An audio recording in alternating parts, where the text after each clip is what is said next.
Rëndësia e shërimit me Kur'an. Falënderimi i takon Allahut, Zotit të gjithësisë, i cili krijoi shumë gjallësa krijesa që ne i njohim dhe nuk i njohim, i dim dhe nuk i dim. Fjala më e mirë është fjala e Allahut, dhe lum ai njeriu që lexon e vepron dhe e praktikon atë. E pashtë arsyeshme që të filloj me një libër studimor rreth çështjes së shërimit me Kur'an e Sunet, marrë nga metodat e mjekësisë islame, të cilat janë dhe praktikohen që kur ka ekzistuar njerëzimi. Gjyshja ime, Rahmet Past, thoshte gjithmonë, biri im, për çdo çështje Zoti e ka lënë zgjidhjen. Edhe kur gjarpri e kafshon, është duaja pas kafshimit për shërim. Si për shembull, surja El Fatiha, por edhe para se të kafshoj, është lutja që Allahu me fjalën e tij të na mbrojë nga çdo e keqe që mund t'i kanose trupit tonë. Përderisa ilaçi është Kurani, atëherë kush është shëruesi?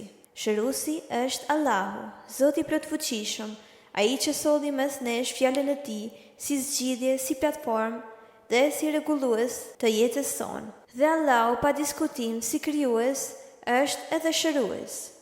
Kur qindra mjek mundohen të shpëtojmë një jetë njeriut, edhe pse kanë arritur nivelet më të larta shkencore dhe titujt akademik, ata sërish thonë se nuk mundemi më. Zoti na ndihmot dhe është koha të lutemi. Pra, i gjithë ky zhvillim shkencor, të gjitha këto grada shkencore, spitale e reparte, vijmë para një akti të kryer ku duhet ose të jetosh ose të vdesësh, sepse nuk munden që ta rikthejnë në jetë më mjete, operacione, ilaçe, trajtime ose ndërhyrje kirurgjikale. Prandaj krijuesi në ajetin më poshtë na tregon se ai është ndryshuesi i gjendjeve dhe kur ne sëmuremi ai na shëron. Dhe kur të sëmuremi ai më shëron. Por kush ja dha mendje njeriut? Kush e mësoi si të flas dhe shprehet të shqiptoj? Vetëm krijuesi Allahu i fuqiplot. Transmetohet nga Uthman bin Ebu el-As Thikafi, se ai u ankua tek i dërguari i Allahut, alayhi salam, për një sëmundje që kishte në trup, që nga koha kur kishte hyrë në Islam. Muhamedi alayhi salam i tha: "Vendose dorën tënde aty ku ndjen dhimbje në trupin tënd dhe thuaj: Bismillah me emrin e Allahut 3 herë dhe thuaj 7 herë: Eudhu billahi we kuratithi, min sherri me e gjidu, we u hadhir. Kërkoj mbrojtje nga Allahu dhe fuqia e tij, prej së keqes që kam apo që i druhem." Transmetohet nga Saad bin Ebu Uekasi, radiallahu anhu, se Muhamedi, i dërguari ynë sallallahu alaihi wasallam, e vizitoi atë kur ishte i semur dhe profeti alaihi salam tha 3 herë: "O Allah, shëroje Saadin."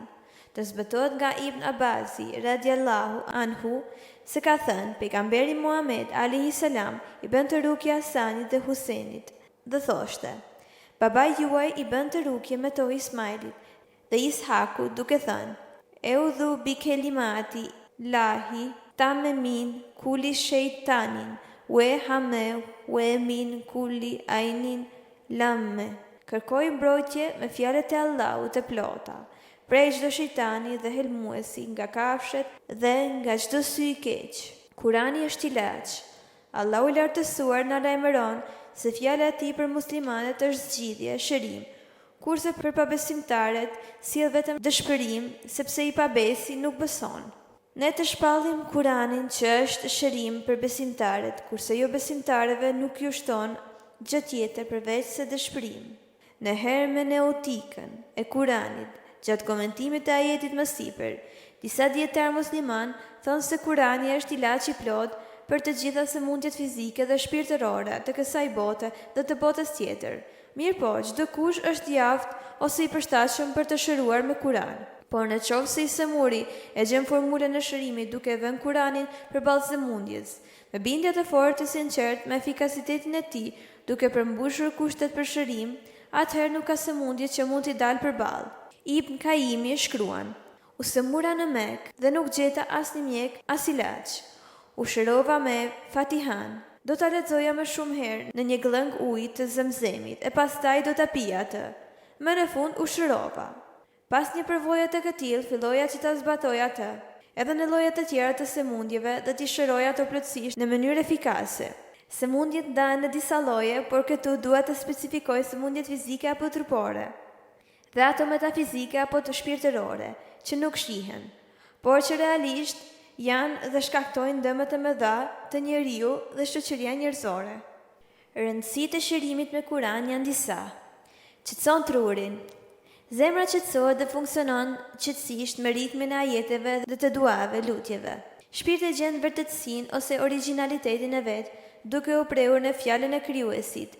Gjen zgjidhjen e përshtatshme sepse Kurani ka edhe ajetet e mjekësisë dhe të ushqimeve që sjellin shëndetin dhe parandalojnë shumë sëmundje. Për shembull, fruti i shegës, që përmendet në surën Vakia dhe El Enan, ose bleta dhe mjalti në surën En-Nahl. Bleta, si shërim nga barqet e tyre. Duke lexuar Kuranin, pacienti gjen mbështetjen absolute tek absolutja, besimit të fuqishëm që ka ndaj Zotit. Njeriu heq dorë nga veset e shëmtuara, duke u sinkronizuar me pasqyren që sjellin ajetet e Kuranit, të cilat e edukojnë dhe e brumosin njeriun që ai i vërtet të jetë njeri. Pabesimtari nuk beson në shërim me Kuran, sepse ai nuk beson në fjalët e lexuar, recituar dhe në lutjet që janë përmendur në shumë ajete të Kuranit. Pabesimtari sheh vetëm makinerinë ose ilaçin që ka prodhuar mendja njerëzore dhe mjekësore, por nuk e shikon mendjen e mjekut se kush e krijoi, nuk e kupton se mjekët zbulojnë e ata kur nuk krijojnë. Një gjë e pazbuluar nuk do të thotë se nuk ekziston. Por mendja kufizuar e njeriut që kap kotja, e gjumi nuk e ka zbuluar ende, ose si ka arritur ato premisa teknologjike dhe hulumtuese që të arrijnë shkallën apo nivelin e këtij zbulimi. Vetë fjala zbulim do të thotë se ilaçi ka qenë i mbuluar dhe kushtet janë arritur që të zbulohet e të hiqet mbulesa. Kurani ka ajete plot dua, lutje ku Krijuesit i drejtohemi që të na jap dituri, shëndet, pasuri, harmoni e mirëqenie.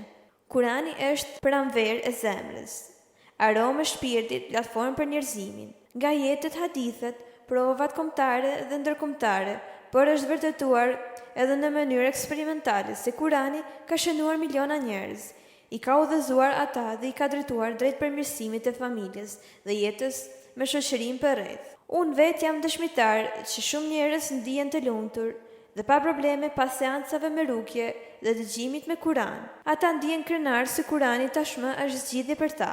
Më shokon fakti që sot disa të ashtu quajtur hoxhallar, të cilët e mohojnë shërimin me Kuran. Disa prej tyre kanë arritur kulmin e devijimit, duke mohuar dhe botën e xhinëve. Ku për xhinet ka zbritur edhe një sure me emrin El Jin.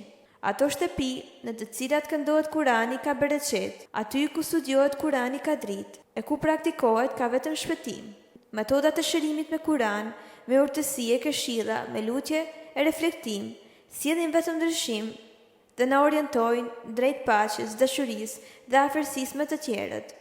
Ne jemi ashtu si fusha magnetike, qetësohemi kur thithim ose afrohemi me naturalitetin, origjinën ton, siç ka thënë edhe Allahu me Kuran.